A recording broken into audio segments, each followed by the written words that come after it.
देखिए, जहाँ दो देशों की बात है, आतंकवादी हमला हुआ, उसका जवाब दिया गया। अगर आतंकवादी हमारे देश पर हमला करेंगे तो उसका जवाब तो दिया ही जाएगा। और आ गया तीसरी की बात, तो तीसरा यहाँ कहाँ से आया? पब्लिक को नहीं ना मारना है, पब्लिक नुकसान होता है। वो मारे, हम भी मारे जाके, 26 मारे, हम 100 मारे।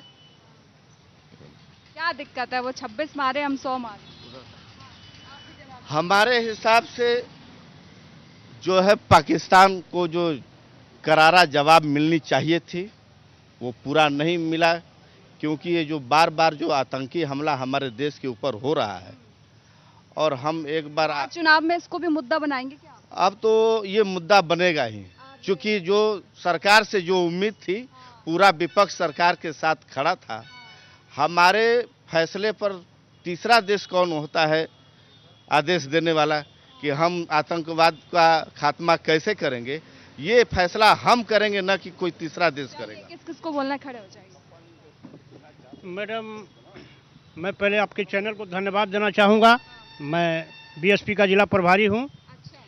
मैं आपसे यही कहना चाहता हूँ आपके चैनल के माध्यम से कि हमारे चैनपुर विधानसभा में बुनियादी व्यवस्थाओं की बहुत अभाव है। यहाँ पे किसान मर रहे हैं आए दिन, सिंचाई की व्यवस्था नहीं है। इधर जो सामने दिख रहा है वो सिर्फ सामने दिख रहा है, और इसके अंदर अगर आप जाते हैं, जहाँ गांव बसता है, जहाँ लोग बसते हैं, जहाँ किसान बसते हैं, वे तमाम लोग दिन प्रतिदिन आत्मदाह कर रहे हैं और मरने को तैयार हैं। भूखमरी की स्थिति आ गई है और लोग कहते हैं कि विकास हो रहा है। यही विकास हो रहा है इस सरकार में। यह सरकार जुमलाबाजी की सरकार है और यह सरकार सिर्फ धोखाबाजी की सरकार है। और यहाँ आज देखिए ब्लॉक है, बिना पैसे का कोई काम नहीं होता है मैडम, बिना पैसे का कोई थाना में सुनवाई नहीं होता है। यही व्यवस्था है। ऐसा कोई बात नहीं है।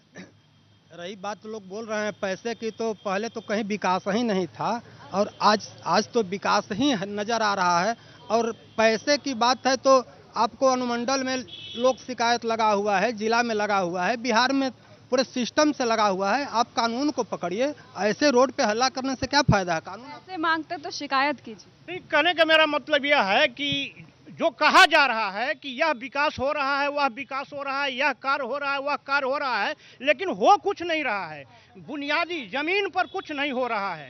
प्रशासन इतना टाइट है और तब तक भी घूस लिया जा रहा है। क्या मतलब है प्रशासन का टाइट का? इस सरकार का क्या मतलब है? जब घूस ही दे के काम कराना है तो हम किसान क्या करेंगे, कहाँ जाएंगे? ये करने से क्या होता है? उनको बोलना होगा तो वो नहीं बोलेंगे क्या कैमरे पर? तो फिर ये क्या होता है? दारू चालू होना चाहिए। बोलिए, यहाँ के विकास किस मुद्दा पर बात करना है? देखिए, आप मुद्दा समझाइए। चैनपुर के विकास को लेकर क्या बोलेंगे? चैनपुर की विकास, यहाँ पानी की समस्या है। अभी किसानों को पानी की समस्या बहुत जटिल है। किसान एकदम मतलब परेशान है जी। बिजली लाइट बत्ती सब है, इस सरकार में सब व्यवस्था है जी, लेकिन पानी की समस्या है किसानों का। क्या मैम, ये क्या होता है? पहले आप मुझे ये बताइए। उनको बोलना होगा, वो नहीं खड़े होंगे क्या? लाइव डिबेट चल रही है, जिसको बोलना होगा वो खड़ा होगा। क्या समस्या है आप? क्या बोलना? पहले समझा दीजिए अपने लोगों को, फिर पूछिएगा। बताइए, चैनपुर को लेके क्या कहेंगे आप? अब देखिए, आरजेडी भी आ गई है इसमें लड़ाई में। अब बिहार का जो दंगल है वो और ज्यादा दिलचस्प होगा यहाँ से। देखिए, बहुत बहुत धन्यवाद आपको। विकास के सवाल पर हम यही कहना चाहेंगे कि यहाँ एनडीए के साथी भी बैठे हैं, तो विकास तो हमको दिखता है नहीं। आप इस इलाके के आज़ादी के बाद अब तक अगर खेतों को पानी दे पाए हों तो इनको धन्यवाद देना पड़ेगा। अगर आज़ादी के बाद अब तक ये खेतों को पानी दे पाए होंगे तो मैं इनको धन्यवाद देता हूँ। नहीं तो सिर्फ देश को बरगलाने की कोशिश करते रहे हैं, चाहे वह 15 लाख रुपए रहा हो, चाहे नौकरी देने का सवाल रहा हो, खेतों को पानी देने के सवाल रहा हो, किसानों के मूल्य उत्पादन का दुगना मूल्य देने का रहा हो। सिर्फ छलावा है। यहाँ जो एनडीए के साथी हैं, नेता हैं, हमारे आदरणीय भी हैं, लेकिन सवाल यह है कि जो आम गांव गली और गरीब की जो समस्या है वो कभी समाधान नहीं हो पाया। मैं भी दोषी हूँ कुछ मुद्दे पर, मैं यह नहीं कहता, मैं सवाल उठाता हूँ। मैं कह रहा हूँ कि जो गांव गरीब का सवाल है वो बहुत कोसों दूर है। यहाँ अंबानी, अडानी और जो है बड़े बड़े उद्योगपतियों को सुविधा देने का और उसको प्रॉफिट देने का यह काम चल रहा है। गांव के गरीबों का नहीं, गांव के गलियों का नहीं, गांव के किसानों का नहीं, खेत को पानी नहीं, समाज को समृद्धि का नहीं। बांटो और उस देश पर राज करो, यही नीति है एनडीए का। हमारे राजद के भोला बाबू कहें कि किसानों को पानी नहीं, पानी के मामले में लगातार काम चल रहा है। आपको हम बताएं कि मूसाखान बांध का जो पानी आ रहा था, बीच रास्ते में टूट कर गिर जा रहा था, उसको हमारी सरकार ने पक्कीकरण कराया जो करमनासा तक जाएगी।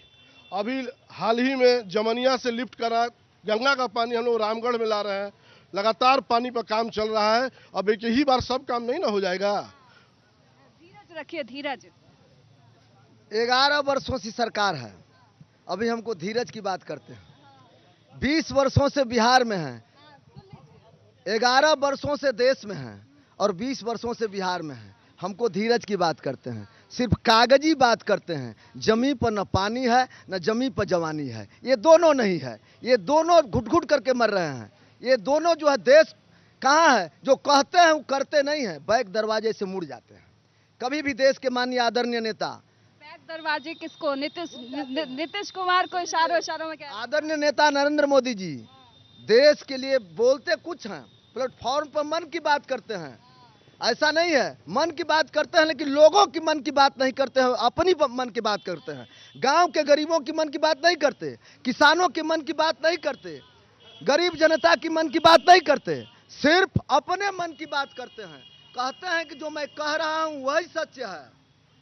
जो गरीब कहता है वो सच नहीं है, जो खेत बोलता है वो सच नहीं है, जो सड़क बोलता है वो सच नहीं है। वो जो बोलते हैं अपने मन की बात वही सच है। यह बेईमानी है, यह देश के लिए खतरा है, यह समाज के लिए खतरा है, किसान के लिए खतरा है, व्यवसायी के लिए खतरा है, महिला के लिए खतरा है। महिला सशक्तिकरण की बात करते हैं, देश में आप देख लीजिए कई घटनाएं। आदरणीय प्रधानमंत्री जी और उनके जो घटक दल की सरकार बिहार में चल रही है, ये दोनों लोग मिलकर के खेत से खिलवाड़ करते हैं, गरीब से खिलवाड़ खेलते हैं, किसान से खिलवाड़ खेलते हैं और समाज को बांट करके इस बिहार और देश पर कब्जा करना चाहते हैं। यही मेरा यह विरोध है। और आज बैठे हैं आदरणीय नेता, मैं इनसे भी सवाल करना चाहता हूं, क्या मरने के बाद खेतों को पानी दीजिएगा? समाप्त हो जाएगी तब दीजिएगा? खेत में पानी देने के सवाल पर हम ही कह रहे हैं, सरकार हर घर नल जल तो दे ही रही है, आपको निजी नलकूप भी दे रही है, बांध में काम लगने जा ही रहा है, लिफ्ट करके पानी लाया जा रहा है। और जहां तक महिला सशक्तिकरण की बात भोला जी ने कहा, तो आप देख रहे हैं आज से 15 साल पहले रोड पर महिला दिखाई नहीं देती थी, आज 50% महिलाओं की भागीदारी हमारे नीतीश सरकार ने, हमारे प्रधानमंत्री ने दिया है। 50% महिलाओं को महिला सशक्तिकरण नहीं तो क्या है। महिला भी है, पूछताछ कर ही लेते हैं। यहाँ सब बढ़िया चल रहा है, सब बढ़िया चल रहा है। हम नहीं। अच्छा, हम नहीं जानते। आप शिक्षा में बोलेंगे मैम। हम बिहार के युवाओं के बारे में मतलब ये बोलना चाहते हैं कि जो नीतीश कुमार हैं वो बाहर के बच्चों को ज़्यादा करके मतलब प्रॉफिट दे रहे हैं, जबकि बिहार के बच्चों के बारे में नहीं सोच रहे हैं। जबकि बिहार के बच्चे रोड पे भटक रहे हैं, अच्छा खासा बीएड करके सीटेट बीटेट या स्टेट पास करके भटक रहे हैं। इनको योग्य शिक्षक मतलब बाहर से चाहिए और दूसरे राज्यों में डोमिसाइल लगाए हुए हैं, अपने राज्यों में डोमिसाइल का इनको चिंता नहीं है। जवाब दीजिए जनता। क्या बोले, हम तो ध्यान नहीं दिए। जनता की बात का ध्यान ही नहीं दिए, आप दोबारा बोल दीजिए। मैं नेताजी जी से मैं यही सवाल करना चाहता हूं और मेरी आवाज़ वहां तक पहुंचनी चाहिए कि बिहार के बच्चे बहुत से बेरोजगार हैं, बीएड करके सीटेट बीटेट या स्टेट क्वालिफाइड करके बीपीएससी देते हैं, जिसमें कि अन्य राज्यों का भी मतलब नीतीश कुमार बुलाते हैं, जबकि अन्य राज्यों में डोमिसाइल लागू है। अन्य राज्य के मतलब जो सरकार है वह डोमिसाइल लागू की हुई है, तो बिहार को भी डोमिसाइल लागू करना चाहिए। मैं नीतीश कुमार से यही आग्रह करूंगा कि मतलब ये बिहार में जिनकी भी सरकार बने वो डोमिसाइल लागू करे बच्चों के भविष्य के लिए। थोड़ी सी गंभीरता दिखाइए, मुझे दो बार सुनवाना पड़ा है, समस्या क्या है? आपने जो बात कहा वो सही कहा, धीरज रखिए। आपको पता ही होगा बाबू, हो सकता है कि आपका जन्म भी नहीं रहा होगा, हमारे नेता विपक्ष में बोले, भोला जी ने बोला कि पानी भी नहीं था, जवानी भी नहीं था। तो 2005 से पहले तो जवानी आती थी तो सिंदूरें धो दी जाती थी। अब पानी की बात कर रहे हैं और बिहार की अभी चल रही है तो आपको तो नौकरी का अंबार लगाए हुए हैं। अभी तो आपको 12 लाख नौकरी दिए, अभी तुरंत मिसाइल लगा हुआ है। नौकरी का बहुत कह रहे हैं कि अंबार लगाए हुए हैं, तो आपको ये मालूम होना चाहिए कि अन्य राज्य के जो बच्चे आते हैं यहाँ पे, हम जाएंगे तो वहाँ डोमिसाइल का मार खाएंगे। सही है तो बच्चे तो जब सही है तो उसको सही करिए, डोमिसाइल यहाँ लागू करके। अन्य गुस्साए गए। बच्चे तो पढ़ के ही नहीं आ रहे हैं, चाहे किसी राज्य से आ रहे हैं, किसी का तो अपने राज्य का भला कीजिएगा ना सर, वो वही तो कह रहे हैं। पहले अपने घर को देखिएगा कि पड़ोसी को देखिएगा। नहीं, हमको तो सबको लेके ही ना चलना है। अपने अपने बिहार में भी हम अपने निकाला है, तो चाहे वो उत्तर प्रदेश से आ रहे हो। लेकिन जवाब दीजिए। देखिए मैं बताता हूँ, ये किसान विरोधी हैं।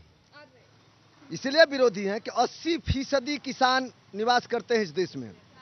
80%। अभी इन्हीं बगल से गुजर रहा है सड़क, उसका मुआवजा नहीं दे रहे हैं, एक दुगना भी नहीं दे रहे हैं। और देश में अपने यही उत्तर प्रदेश में 6 गुना मिल रहा है। यह बिहार के साथ सौतेला व्यवहार है। यहीं आप चले जाइए 15 किलोमीटर दूरी पर, तो 1 डिसमिल जमीन का अगर 6 लाख है तो 24 लाख मिलेगा, और यहाँ 1 डिसमिल का जो है 6 लाख मिलेगा। चैनपुर की चर्चा को अब हम समाप्त कर रहे हैं। लास्ट कमेंट मैं आपसे लूंगी, क्या कहेंगे आखिर?